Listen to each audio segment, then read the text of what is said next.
Hi friends, அவல் லட்டு தான் செய்ய போகிறேன். வாங்க எப்படி செய்து நம்ம வீடியோக்குள்ளே போய் பார்க்கலாம்.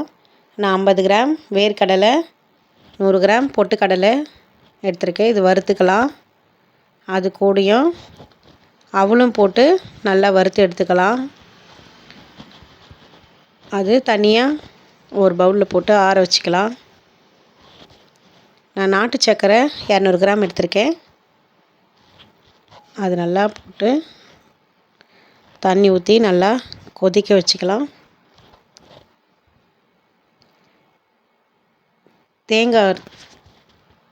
தேங்காவும் அது கூடயே போட்டு நல்லா மிக்ஸ் பண்ணிக்கோங்க. அரைச்சி வச்சிருந்த அவளையும் போட்டு மிக்ஸ் பண்ணி நெய் ஒரு ஸ்பூன் ஊற்றிக்கலாம். சின்ன சின்னதாக உருண்டையாக பிடிச்சிக்கலாம்.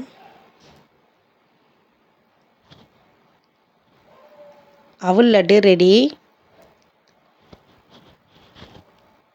இந்த மாதிரி நீங்களும் ட்ரை பண்ணி பார்த்துட்டு எப்படி இருக்குதுன்னு கமெண்டில் சொல்லுங்கள். என் வீடியோ பிடிச்சிருந்தா லைக் பண்ணுங்கள், ஷேர் பண்ணுங்கள், சப்ஸ்கிரைப் பண்ணுங்கள். மறக்காமல் கமெண்டில் சொல்லுங்கள்.